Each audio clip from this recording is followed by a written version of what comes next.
सभी भाइयों और बहनों, सभी माताओं को मेरा प्रणाम।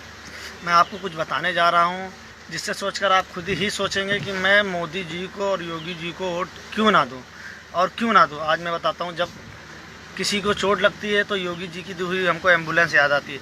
जब पैसा नहीं होता व्यापार करने के लिए तो मुद्रा योजना विकास याद आता है। जब रहने के लिए हमारे पास छत नहीं होते तो प्रधानमंत्री आवास विकास योजना याद आता है। जब तकनीकी शिक्षा मिला और श्रेष्ठवानों को लैपटॉप मिला और युवाओं का नया चेहरा खिला, आज ये सब मोदी जी को वोट क्यों ना दूँ। अब आप लोग ही बताएं।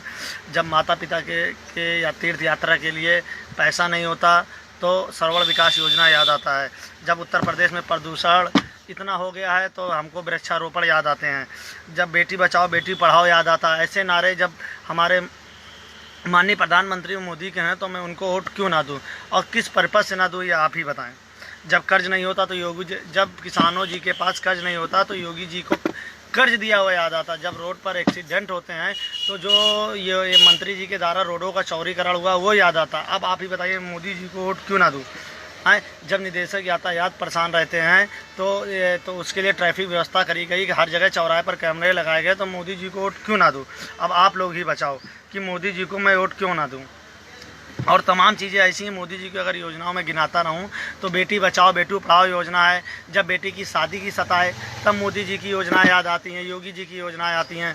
तमाम ऐसी चीज़ें हैं कि मैं आपको क्या बताऊं। मोदी जी को वोट क्यों ना दूं, आप बताएं। ऐसी तमाम चीज़ें हैं। जैसे उत्तर प्रदेश प्रदूषण मुक्त था तो हम लोगों ने वृक्षारोपण आदि चीज़ें लगाएं। उत्तर प्रदेश अंधेरे से डूबा हुआ था और योगी जी के आने के बाद उजाला चमकता हुआ दिखाई दे रहा। सारी रोडों पर लाइटों की व्यवस्था ऐसी हो गई जैसे लगता है कि आज एक जगमगा चेहरा खिल गया। तो आप बताइए मैं मोदी जी को वोट क्यों ना दूं। अब हम छत और आज के लैट्रिनों में व्यवस्था के लिए लोग मेड़ों पे जाते थे, खेतों में जाते थे। आज उनकी वजह से आज हमारे घर पे लैट्रिन हुई ग्रामीण क्षेत्रों में। तो मैं मोदी जी को वोट क्यों ना दूं। अगर आपके पास इन सब चीज़ों का किसी तरफ से कोई भी उदाहरण हो तो आप बताइए जिससे मैं मोदी जी को वोट ना दूं। मैं इसी बात पे कहावत कहना चाहता हूँ, क्या बोलूँ क्या लिखूँ और क्या याद करूँ। योगी जैसे उत्तर प्रदेश को एक योगदान मिला और ये चमत्कार नहीं, ये भगवान का चमत्कार है जो योगी जैसा हमको यो भगवान मिला है। इसी बात से मैं अपनी बात आपके पास रखना चाहता हूँ और इन सभी चीज़ों का जिसके पास जवाब हो वह मुझे बता सकता है कि मैं मोदी जी को 2019 में वोट क्यों ना दूँ।